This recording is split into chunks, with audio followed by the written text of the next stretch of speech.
Audio Jungle.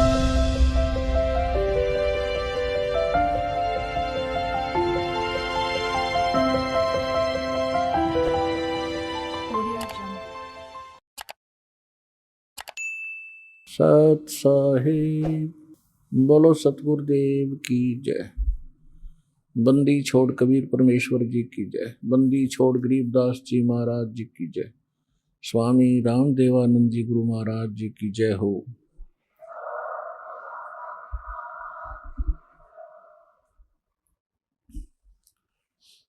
गरीब नमो नमो सतपुरुष को नमस्कार गुरु के नहीं। सुर नर मुनिजन साधुओं संतों सर्वस्ती नहीं। सतगुरु साहेब संत सब डंडो तम प्रणाम। आगे पीछे मज हुए तिनको जा कुर्बान। नराकार निर्विषम काल जाल वैभंजनम निर्लेपम निज निर्गुणम अकल अनुवेशुंदनम। सोहम सुरति समापतम सकल समान नानिर्तल। उज्ज्वल हिरंबर हरदमम बेपरवा अथा है वार पार निमज्जतम। ग्रीव दोष उमर सिद्ध होई गणनायक गलता ना करो अनुग्रह सोई पारस पद परवाना। आदि गणेश मनाऊं गणनायक देवन देवा। चरण कमल लो लाऊं आद्यंत करूं सेवा। परम शक्ति संगीतम रिद्धि सिद्धि दाता सोई। अवगत गुण अतीतम सत्य पुरुष निर्मोही। जगदम्बा जगदीशम मंगल रूप मुरारी। तन मन अर्पों शीशम भक्ति मुक्ति भंडारी। सुर नर मुनि जन ध्यावे ब्रह्मा विष्णु महेशा। शेष शेष मुख गौवे पूजे आदि गणेशा। इंद्र कुबेर सरीखा वरुण धर्म राय ध्यावे। समरथ जीवन जी का मन इच्छा फल पावे। 33 कोटि अधारा ध्यावे शेष 88। उतरे भवजल पारा कट है यम की फांसी। 33 कोटि अधारा ध्यावे शेष 88। उतरे भवजल पारा कट है यम की फांसी।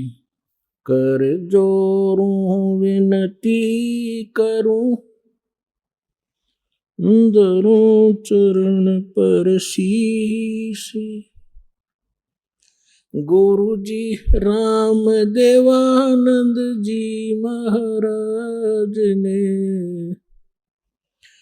दियो नाम बख्शीश।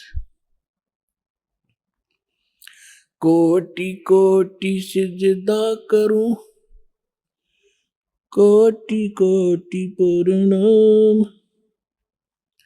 चरण कमल में राखियो मैं बंदी जाम गुलाम। कुत्ता हूँ गुरुदेव का रामपाल दास का नाम है। गले प्रेम की जेवड़ी जांखें चोवा जाऊं मैं।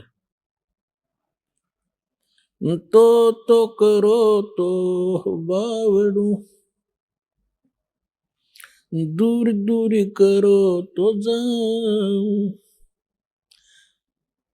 जो राखो तो ही रहूं जो देवो सो खाऊं। जय इब के सतगुरु मिले सब दुख आँखों रोए। चरणों ऊपर शीश धरूं कहूं जो कहनी हो। कबीर साईं मिल लेंगे पूछेंगे कुशलात। आदि अंत की सब कहूँ, अपने दिल की बात। गुरु जी तुम ना भूलियो, चाहे लाख लोग मिल जाएं, हमसे तुमको बहुत है, तुम जैसे हमको नहीं। तुमरे विसारे क्या बने, मैं किसकी शरण में जाऊं। शिव ब्रंच मुनि नारदा, इनके हृदय ना समाऊं। अवगुण किए तो बहुत किए, अवगुण किए तो बहुत किए, करत न मानी हार। बावे बंदा बख्श दियो हो, बावे गर्दन उतार। अवगुण मेरे बाप जी, बख्शो गरीब नवाज। जो मैं पूत कुपूत हूँ, बोहर पिता को लाज। मैं अपराधी जन्म का, नक्शक बरे विकार। तुम दाता दुख भंजना, मेरी करो संभार। परमेश्वर की महिमा सुनने के लिए उपस्थित हुए।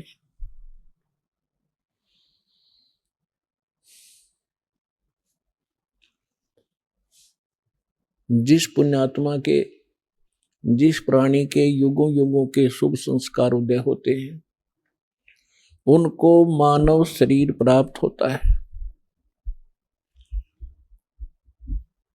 और जिन जीवात्माओं को मानव शरीर के अंदर परमात्मा प्राप्ति की प्रेरणा होती है, वो बहुत ही शुभ संस्कारी हंस होते हैं। और जिनको सतगुरु मिल जाते हैं, सत साधना प्राप्त हो जाती है, वो बहुत ही अच्छी किस्मत वाले होते हैं। जैसे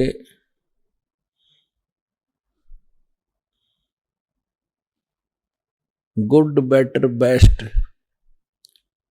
अब आप जो प्राणी हैं, जितनी पुण्यात्मा हैं, ये बेस्ट क्वालिटी के हैं, परमात्मा की अति प्रिय आत्माओं। और जो मानव शरीर प्राप्त करके परमात्मा की भक्ति की रुचि नहीं कर रखते, वो पिछले जन्म से पशु पक्षी की योनि से आए हुए प्राणी होते हैं। और जिनके अंदर परमात्मा प्राप्ति की प्रेरणा होती है, वो पिछले जन्म भी मनुष्य थे। अपनात्माओं अध्यात्म मार्ग का ज्ञान न होने से ये भिन्न भिन्न प्रकार के मतांतर प्रारंभ हो गए, जिनमें से एक सिरफिरा पंथ चल रहा है, ब्रह्मा कुमारी। वो एक प्रेत का चलाया हुआ है। और वो क्या कहते हैं कि मनुष्य तो मनुष्य ही रहेंगे और अन्य प्राणी ही बने रहेंगे। उनका यहां तक विधान है कि जो व्यक्ति आज जिस स्थिति में है, उनके विधान अनुसार तो यह सिद्ध होता है कि स्त्री स्त्री ही रहेंगी, मनुष्य मनुष्य ही रहेंगे। और उनका क्या विधान है कि आज कोई लंगड़ा है, अंधा है, काना है, गूंगा है या स्वस्थ है, तो 5000 वर्ष के बाद उसका वही नाम होगा, उसकी माता पिता का भी वही नाम होगा, और वही गांव होगा, वही स्थान होगा, और अंधा है तो अंधा ही होगा। फिर बाढ़ में जाओ या भक्ति क्या फायदा है भक्ति का। अकल है इन लोगों में। और उसमें भी बिराना ना जाने कितने प्राणी उलझे बैठे। तो पुण्यात्माओं, सबसे पहले हमने अध्यात्म मार्ग को समझना चाहिए और फिर गुरु ग्रहण करना चाहिए, अन्यथा हम ऐसे ही अपना जीवन नाश करते रहेंगे। अब जैसे श्रीमद् भगवत गीता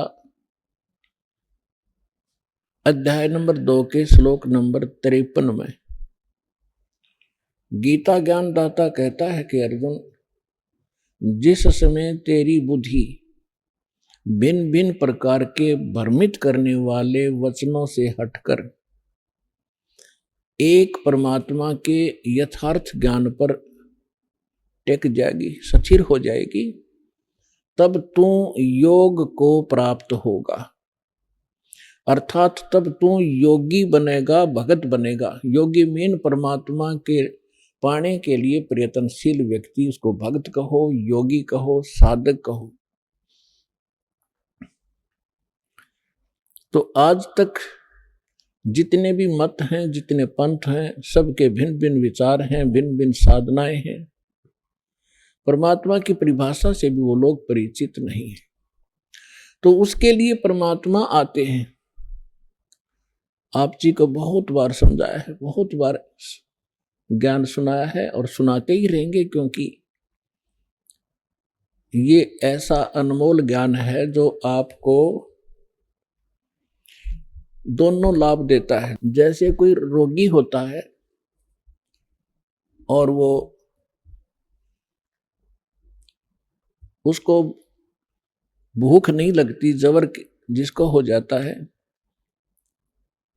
और मनुक्खा, दाख, किशमिश, सेब, संतरे खाना जो प्रतिदिन खाता है, वो भी उसको कड़वा लगता है, जीभ पर रखा भी नहीं जाता, थूक देता है। तो उसके लिए क्या ट्रीटमेंट है? कड़वी गोली ही खानी पड़ेगी, ना चाहते हुए भी खानी पड़ेगी। जैसे मलेरिया हो गया तो उसमें कुनीन खानी पड़ेगी, और कड़वी लगो तो लगो, वो खानी ही पड़ेगी, फांकी मारनी पड़ेगी, और तभी वो रोग नाश होगा। फिर वही जो कड़वी लगने वाली रोटी, मनुक्खा, दाख, वो फिर स्वादिष्ट लगेगी। तो पुण्यात्माओं, ये ज्ञान आपको रह रहकर सुनना पड़ेगा। इस सत्संग से ही ये दोनों काम होंगे। आपका जबर भी उतरेगा और इसी सत्संग के सुनने से ये कुनीन का काम भी करेगा, क्योंकि प्रथम बार जो व्यक्ति सुनता है, एक दो प्रकार के श्रद्धालु आते हैं। एक तो ऐसा होता है, उसको जैसे भी परंपरागत साधना है वो कर रहा है, और उसको फिर ये ज्ञान सुनने को मिलता है, उसको अच्छा सा नहीं लगता परमात्मा की भक्ति, क्योंकि उसके पाप कर्मों के कारण उसके अंदर, वो अंतःकरण के अंदर ये पाप कर्मों का जवर बन गया, और उन पाप कर्मों के कारण उसको आज भूख, वो परमात्मा की ये अमृत वचन रूपी मनुक्खा दाख भी नहीं अच्छी लगती। या तो उठकर चल पड़ता है, या वैसे किसी के साथ फुसर फुसर करेगा।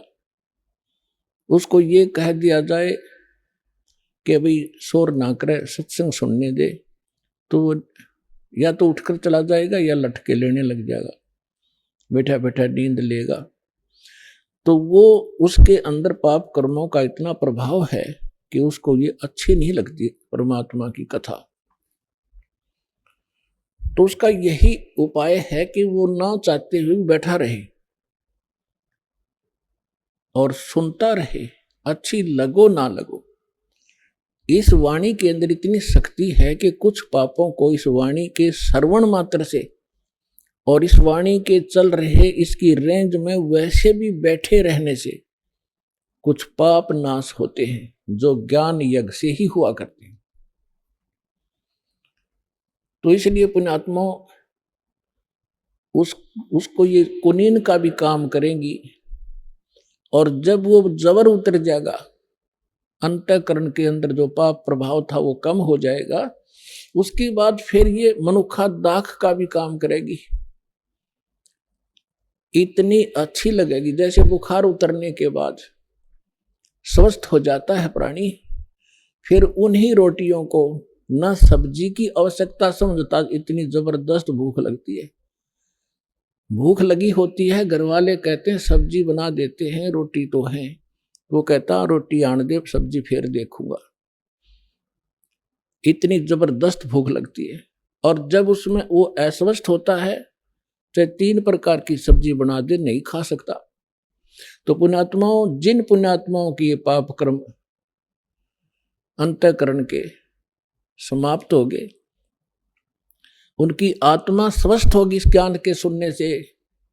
आज वो हजार किलोमीटर से 1500 किलोमीटर से चलकर, इतनी भूख बढ़ गई उनमें, ये मनुखा दाख राम नाम की ये आहार करने के लिए सतलोक आश्रम बरवाला में पहुंच रहे हैं। तो इसलिए ज्ञान आपको बहुत बार सुनाया है और रह रहकर सुनाते ही रहेंगे।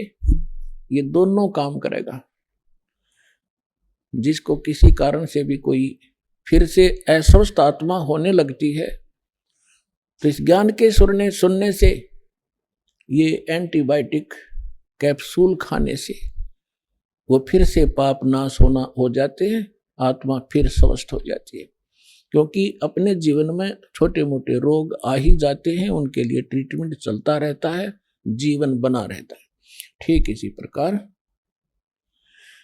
सत्संग में आने से, परमात्मा के वचन सुनने से आत्मा किसी कारण से फिर पापग्रस्त हो जाती है और कुछ अरुचि बनती है साधना में, तो सत्संग सुनने से, दर्शन करने से, प्रणाम करने से, आशीर्वाद लेने से वो फिर से पाप कट जाते हैं, स्वस्थ हो जाती है।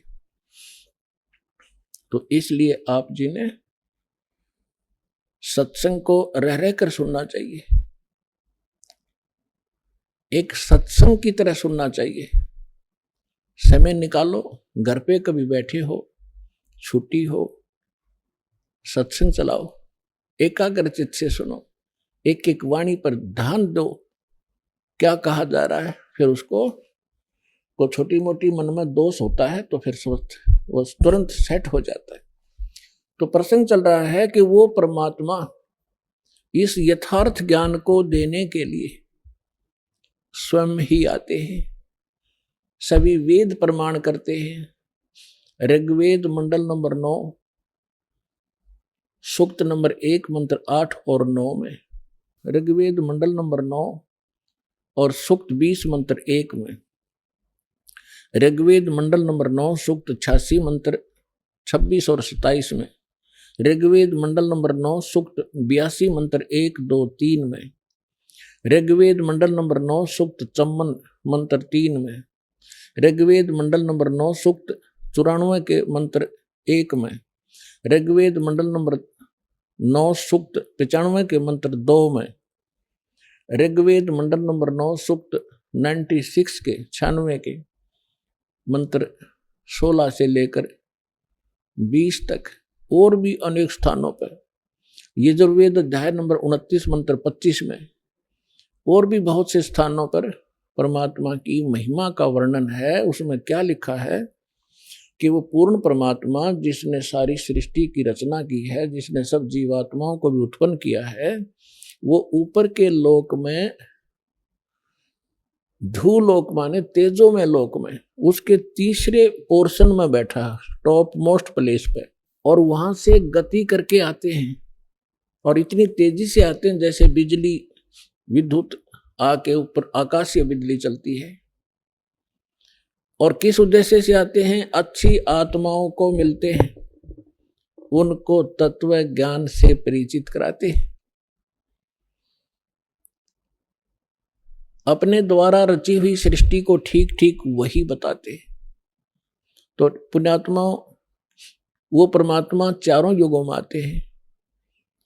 काल ने सभी को भ्रमित कर रखा है, परमेश्वर आते हैं, अपना यथार्थ ज्ञान सुनाते हैं। जो बुद्धिमान व्यक्ति होते हैं उस ज्ञान को ग्रहण करके परमात्मा की भक्ति करके सतलोक चले जाते हैं, 84 लाख योनियों के कष्टों से बच जाते हैं। तो इसी उद्देश्य से परमात्मा चारों युगों में आए। चारों युग में मेरे संत पुकारे, कूक कहा हम हेल रे, हीरे माणिक मोती बरसे, ये जग चुगता ढेल रे। परमेश्वर कबीर साहब जी कहते हैं हम चारों युगों में आए और चारों युगों में मैंने अपनी प्यारी आत्माओं को ये ज्ञान सुनाया। जो दृढ़ भक्त थे, अच्छी आत्माएं थी, उन्होंने मेरे इस ज्ञान को स्वीकार किया और मुझसे परिचित होकर मेरे लोक को देखकर, सतलोक को जहां मैं रहता हूं, वहां ले जाकर परमात्मा ने उनको वापस छोड़ा।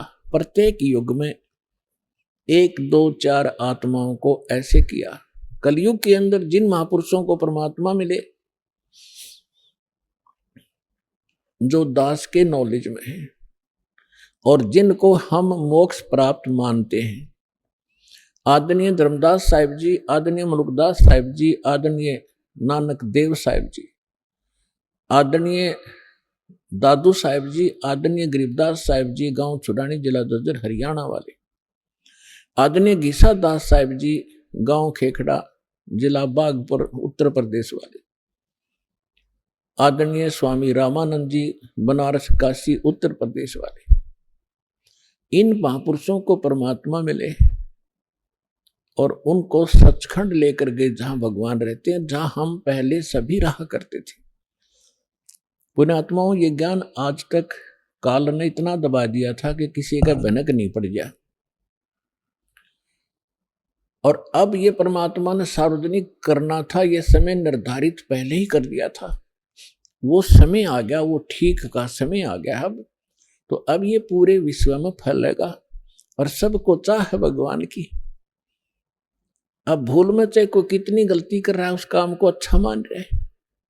कोई कसाई है, बकरे काटे, गाय काटे, भैंस काटे, तो वो भी नहीं मान रहा है। ठीक है, दादा करे था, परदादा कर यही काम कर रहा था और पिताजी भी यही कर रहे थे, कोई नो प्रॉब्लम। अब कोई शराबी है, शराब पी के उसी को अच्छा मान रहा है। कोई रिश्वत लेता है, बड़ा अधिकारी बनकर बड़ा आनंद मान रहा है। जब उसको ज्ञान होगा ये जहर दिखाई देगा और छुए भी नहीं का। ऐसे कर्म फोड़े, फिर कैंसर हो जा, टांग कट जा, अंधा हो जा, अगले जन्म में फिर कुत्ते गधे सूअर बनकर कहाँ घूम रहे होंगे। तो हमने केवल अपने इस वर्तमान की चिंता है और परमात्मा ने आपके भविष्य की घनी चिंता है। श्रीमद् भगवत गीता अध्याय नंबर 4 के श्लोक नंबर 32 में भी इसका प्रमाण है। गीता ज्ञानदाता कहता है कि अर्जुन, मैंने अभी आपको जो 25 से लेकर 30 तक आपको जो ज्ञान बताया कि कोई तो देवताओं की पूजा करके निश्चिंत है, कोई केवल व्रत उपवास रखता है, कोई योग अभ्यास ही करता है, कोई स्वाध्याय करके ही अपना मोक्ष मान रहा है, और कोई अहिंसावादी तीक्ष्ण व्रतों को ही करके ये समझ रहा है मैं मोक्ष प्राप्त करूंगा। जैसे मुंह पर पट्टी बांध कर नंगे पैरों घूमना, जैसे ये जैनी घूमा करते हैं। तो परमात्मा ने फिर गीता ज्ञानदाता कहता है कि ये सब अपनी अपनी साधनाओं को पापनाशक जानते हैं, यानी पापनाश होंगे तो मोक्ष होगा। सभी इसलिए कर रहे हैं कि जो साधना जो भी कोई कर रहा है उसने बढ़िया मान रहा है, सही मान रहा है, नहीं तो उसको पता लग जाएगी दिशा गलत है तुरंत छोड़ देगा। तो वो सब अपनी अपनी साधनाओं को पापनाशक जानते हैं, यानी सही मान रहे हैं। लेकिन चौथे अध्याय के 32वें श्लोक में कहा कि अर्जुन, इन यज्ञों यानी धार्मिक अनुष्ठानों की जानकारी परमात्मा ने अपने मुख कमल से बोली है, उसमें विस्तार से कही गई है, उसको सूक्ष्म वेद तत्व ज्ञान कहते हैं। उसको जानने के बाद तो सभी पाप कर्मों से मुक्त होगा। चौथे अध्याय के 33वें श्लोक में कहा है कि अर्जुन, इस द्रव्य में यज्ञ की अपेक्षा ज्ञान यज्ञ श्रेष्ठ है। कहने का भाव यह है कि अंधाधुंध आंखें बंद करके देखा देखी ये दर्व यज्ञ करना, कि तो कांबड़ बांट दिए, कि तो धर्मशाला बनवा दी, कहीं भंडारे कर दिए और किसी को दक्षिणा दे दी। कहते ये इस प्रकार बगैर विवेक के, बगैर जानकारी के ये दर्व में यज्ञ करने की अपेक्षा ज्ञान यज्ञ श्रेष्ठ है। यानी तत्व ज्ञान समझ, फिर वो तत्वदर्शी संत तुझे जो ज्ञान दें, फिर उस तरह करो। गुरु बिन माला फेरते, गुरु बिन देते दान, गुरु बिन दोनों निष्फल है, चाहे पूछो वेद पुराण। चौथे अध्याय के 34वें श्लोक में कहा कि वो तत्व ज्ञान तत्वदर्शी संतों किसके पास जाकर समझ, उनको दंडवत प्रणाम करने से। श्रीमद् भगवद गीता अध्याय नंबर 18 के श्लोक नंबर 65 में गीता ज्ञान दाता कहता है कि मुझे नमस्कार कर, मेरा भक्त बन, नो इसमें कोई संदेह नहीं, तू मुझे ही प्राप्त होगा। अपने को भी केवल प्रणाम करने का उसने दिशा निर्देश दिया है और तत्वदर्शी संत के लिए कहा उसको दंडवत प्रणाम की जाती है। तो उसने कहा है कि उनको दंडवत प्रणाम करने से, चौथे अध्याय के 34वें श्लोक में, कपट छोड़कर नम्रतापूर्वक प्रसन्न करने से वो तत्वदर्शी संत तुझे उस परमात्म तत्व का ज्ञान कराएंगे, वो तत्व ज्ञान तुझे सुनाएंगे। तो परमात्मा स्वयं तत्वदर्शी संत की भूमिका भी करने आए थे। जब रामानंद जी 104 वर्ष के वयोवृद्ध महापुरुष थे, ब्राह्मण थे, 4 वेद, 18 पुराण, 11 उपनिषद कंठस्थ याद कर रखे थे। परमात्मा लीला में आयु में 4 वर्ष के थे, 5 वर्ष के थे। उस समय रामानंद जी 104 वर्ष के वृद्ध ब्राह्मण थे और उस समय परमात्मा ने उसके ज्ञान को फेल करके और सतलोक लेकर गए। वहां परमात्मा को देखकर रामानंद जी ने जब वापस आया, समाधि टूटी उनकी, तब कहा था दोहु ठोड़ है एक तू भया एक से दो, और गरीबदास हम कारणे तुम आए हो मगजो। अब इसमें गरीबदास जी की जो साथ में नाम आता है, ऐसा समझो जैसे तुलसीदास जी ने लाखों वर्ष पहले की रामायण की घटना या कथा जो कि तो अपनी लैंग्वेज में चित्रार्थ कर रखी है, इसलिए तुलसीदास जी का नाम आता है, लेकिन गुणगान श्री रामचंद्र जी के हैं। तो इसी प्रकार गरीबदास जी को भी परमात्मा सचखंड लेकर गए थे, वहां से फिर वापस छोड़ा था। उसके बाद परमेश्वर ने उनका ज्ञान योग खोल दिया था। आदरणीय गरीबदास साहिब जी ने परमेश्वर की महिमा कलम तोड़ लिखी, आंखों देखी। तो क्या कहा, दोहु ठोर है एक तू बया एक से दो, गरीबदास हम कारणे तुम आए हो मगजो। रामानंद जी कह रहे हैं, गरीबदास जी बता रहे, तुम साहेब तुम संत हो, तुम सतगुरु तुम हंस, गरीबदास तेरे रूप बिना और न दूजा अंश। बोलते रामानंद जी सुनो कबीर करतार, गरीबदास सब रूप के तुम ही सृजनहार। तुम साहेब तुम संत हो, तुम सतगुरु तुम हंस। अपने आत्माओं, वो परमात्मा 600 वर्ष पहले आए थे। 4 युगों में आते हैं। सतयुग में सत सुकृत कह टेरा, त्रेता नाम मुनींदर मेरा, द्वापर में करुणा में कहाया, कलयुग नाम कबीर धराया। तो परमात्मा जब कलयुग में सन 1398 में सतलोक से सह शरीर आए, संवत 1455 ज्येष्ठ सुदी पूर्णमासी यानी ज्येष्ठ उत्तरते की पूर्णमासी को सुबह ब्रह्म मुहूर्त में परमात्मा सतलोक से आए, शिशु रूप धारण करके कमल के फूल पर विराजमान। वहां से नीरुनिमा नाम के एक जुलाहा दंपति निसंतान थे, परमात्मा को उठा ले गए। इसके प्रत्यक्ष दृष्टा थे एक रामानंद जी के शिष्य ऋषि अष्टानंद जी, जो उसी सरोवर लहर तारा सरोवर के ऊपर स्नान करके वहां कुछ देर के लिए अपने गुरु जी द्वारा बताई साधना को किया करते थे। उसी दौरान परमात्मा सतलोक से आकर उस कमल के फूल पर विराजमान हुए थे। आज का जो विषय है उसको उठाते हैं, ये थोड़ी सी भूमिका बनानी थी। अपने आत्मा परमात्मा यहाँ आते हैं। हम सभी, चाहे आज ब्राह्मण हैं, चाहे हम कोई अन्य कास्ट में जन्मे हैं, और चाहे हम हिंदू हैं, मुसलमान हैं, सिख या ईसाई या कोई अन्य किसी भी मजहब धर्म से संबंध रखते हैं, हम सभी एक परमात्मा के बच्चे हैं, कबीर साहिब के। चाहे कोई चींटी है, हाथी है, मच्छर है, माखी है, कुत्ता है, गधा है, सूअर है, ये सभी उस परमात्मा के बच्चे हैं। उस मालिक को ये सभी इतने ही प्यारे हैं। जैसे दास ने कहा था, अभी ऐसा ही है, जिस भी कोई भी माता पिता का कोई कैसा ही बालक हो, चाहे वो अपाहिज हो, दास ने देखा कि एक जन्मजात एक बच्चा ऐसा था, बिल्कुल हाथ भी टेढ़े, मुंह भी बांगा, लाल पड़े, ना बोल पावे। उसकी माँ और उसके पिता उसको इतना प्यार करते थे,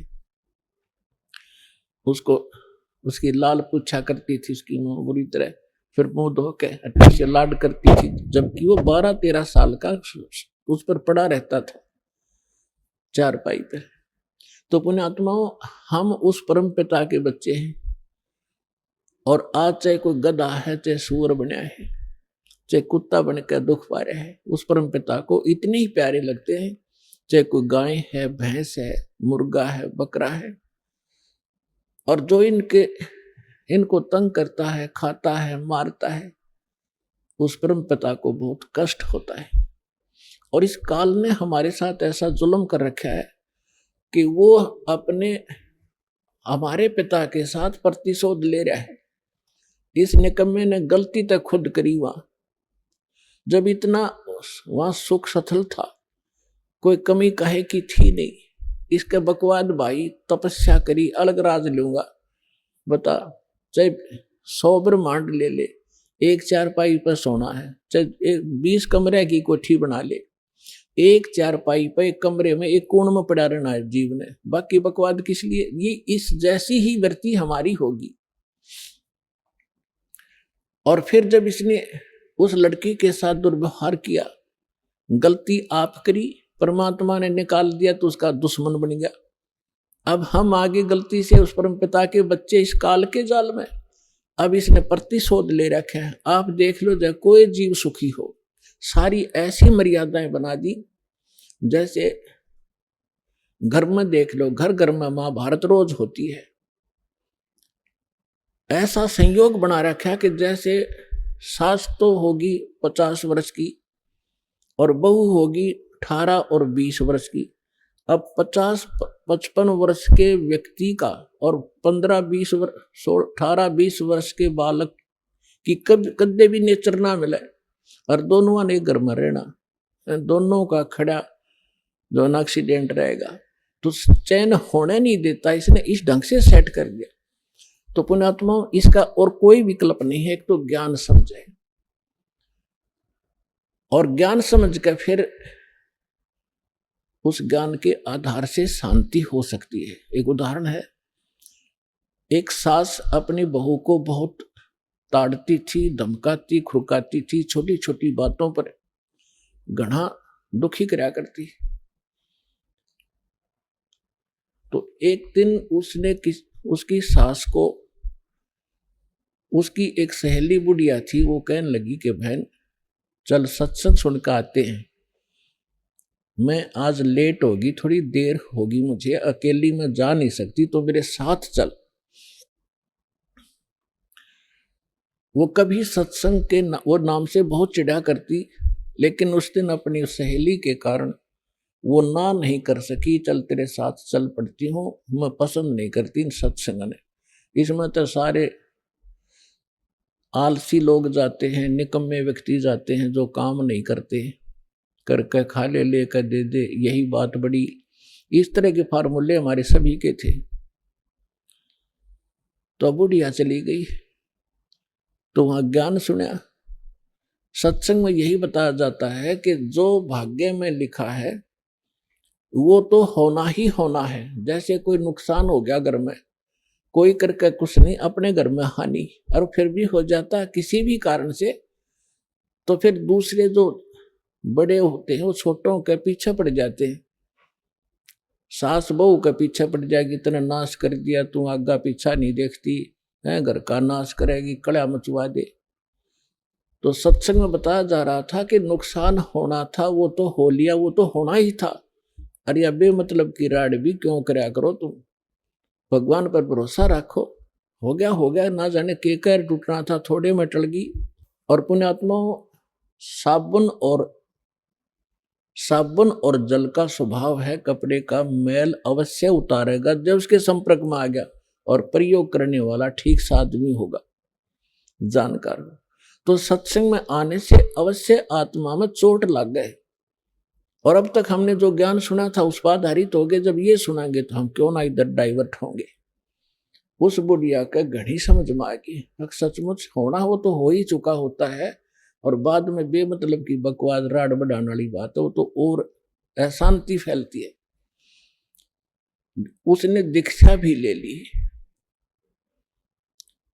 अब एक दिन क्या हुआ, उसकी पुत्र बधू भैंस का दूध निकाल के और ऊपर कड़ियों में से एक कड़ा टांगा करते, लोहे का सरिया सा, नीचे हुक बना के उसमें बाल्टी टांग देते दूध की, बिल्ली और कुत्ते के बचाव से।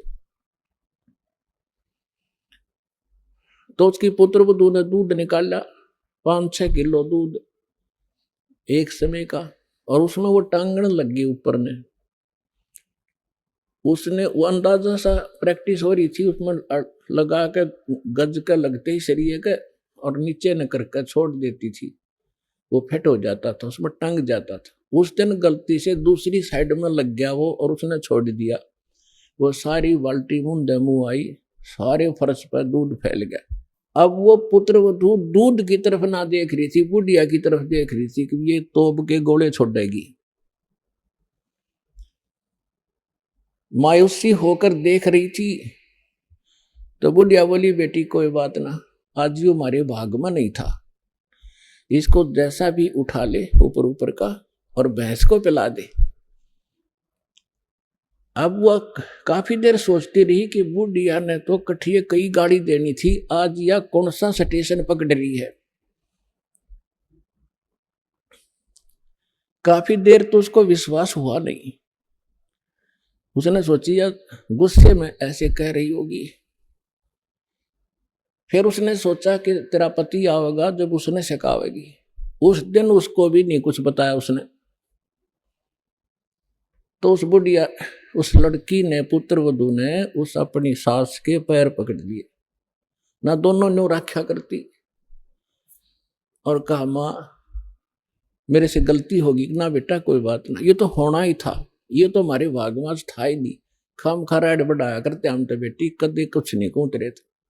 तब देखो सत्संग में आने से वो महाभारत कम होगी, शांति बनी।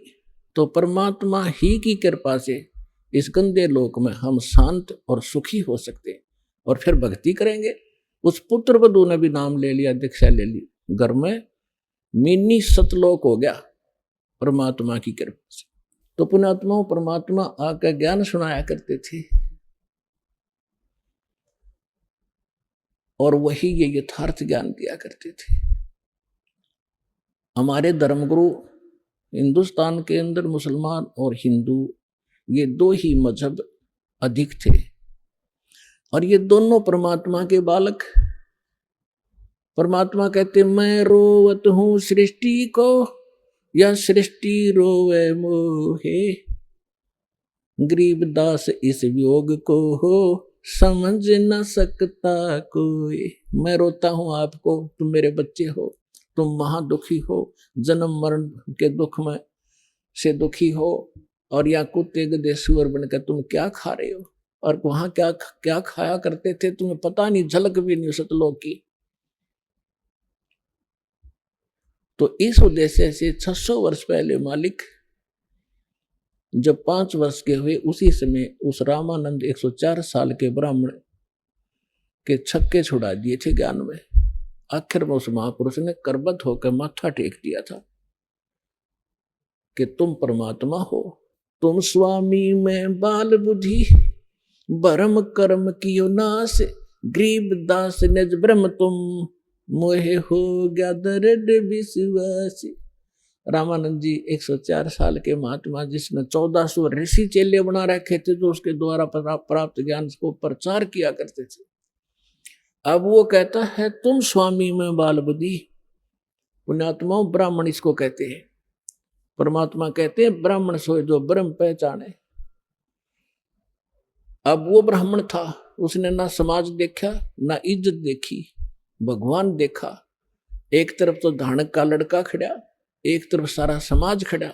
धानक के लड़का नहीं, वो भगवान दिखा उसने, क्योंकि स्वयं देख चुके थे और चरणों में गिर गए। इसको ब्राह्मण कहते हैं, इसको विद्वान कहते हैं, महापुरुष कहते हैं। लोक लाज करे नहीं, परमात्मा के लिए निकला था और परमात्मा सामने खड़ा, फिर समाज ने देखेगा वो व्यक्ति तो महामूर्ख है, वो भक्त नहीं है फिर। तो परमात्मा अपने सभी हिंदुओं को भी समझाया करते थे, मुसलमानों को भी समझाते थे, और क्या कहा करते थे, नहीं है दारम दारा वहां तो नहीं है दारम दारा, नहीं है दारम दारा वहां तो नहीं है दारम दारा। उस दरगाह में धर्म राज है, उस दरगाह में धर्म राज है, वो लिखा लेगा सारा वहां तो नहीं है दारम दारा, नहीं है दारम दारा वहां तो नहीं है दारम दारा। मुल्ला कुके बंग सुनावे, मुल्ला कुके बंग सुनावे, ना बैरा करतारा वहां तो नहीं है दारम दारा, नहीं है दारम दारा वहां तो नहीं है दारम दारा। 300 रोजे खून करत हो, 300 रोजे खून करत हो, तुम कैसे हो दीदारा वहां तो नहीं है दारम दारा, नहीं है दारम दारा वहां तो नहीं है दारम दारा। मूल गवाए चले हो काजी, मूल गवा चले हो काजी, बरिया घोर अंगारा वहां तो नहीं है दारम दारा। भवजल डूब गए हो भाई, भवजल डूब गए हो भाई, तुमरा कीजेगा मुंह काला वहां तो नहीं है दारम दारा। ये तो काजियों को समझाया, मुसलमान धर्म के मार्गदर्शकों को। अब ब्राह्मणों को, हिंदुओं को समझा रहे हैं, भाई वेद पढ़े पर भेद न जाने, वेद पढ़े पर भेद न जाने, ये बाचे प्राण 18 वहां तो नहीं है दारम दारा।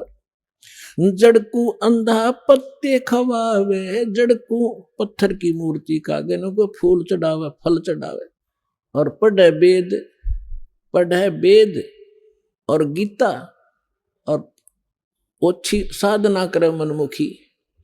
वेद पढ़े पर भेद न जान, ये बाचे पुराण 18, जड़ को अंधे पत्ते खुआव, ये भूल गए सिरजनहारा। उजड़ खेड़े बहुत बसाए, बकरा झोटा मारा, जाकू तो तुम मुक्ति कहत हो, वो है कच्चे बारा। मांस मछरिया खाते पांडे, किस विद रहे अचारा, सौ जजमान नरक में चाले, और डूबे स्यों परिवारा। छाती तोड़ हन जम किंकर लाग्या जम का लारा, दास गरीब कहे बेकाजी, ना कहीं वार न पारा।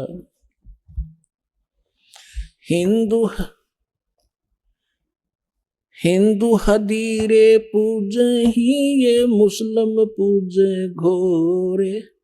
दोहु दीन धोखे पड़े ये हो गए कठिन कठोरे।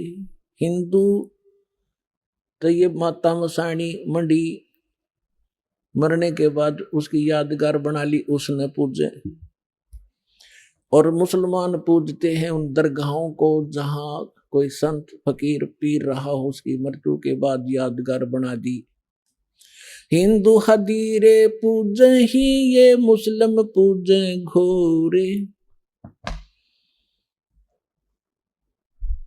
दोहु दीन धोखे पड़े ये हो गए कठिन कठोरे। इन पर दर्द हो गए, समझाना चाहे तो सिर फोड़ दे, उल्टे पड़े, ज्ञान सुनते नहीं। परमात्मा कह रहे हैं हिंदू तो देवल बंधे ये मुस्लिम बंधे मसीत। देवल माने मंदिर में, हिंदू तो मंदिर का बंध गए और मुसलमान बंध गए इसके मस्जिद के। हिंदू तो देवल बंधे ये मुस्लिम बंधे मसीत। साहेब दर पहुंचे नहीं या चढ़ी भरम की भीत। बीच में द्वार निकाल ली भरम की, अज्ञानता की। हम हिंदू हम मुसलमान, सटदल दोनों दीन की भली बिगुती बात। मैं मेरी के कारण फिर खावे जम की लात। सटदल दोनों दीन का दिल में दोष न धारे। सतगुरु का कोई एक है यू जम का सब संसार।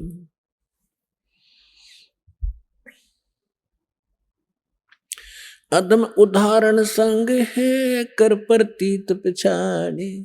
हृदय माथे की गई पूजे जड़ पाषाण। अपने आत्माओं, परमात्मा का उद्देश्य ये था कि तुम इस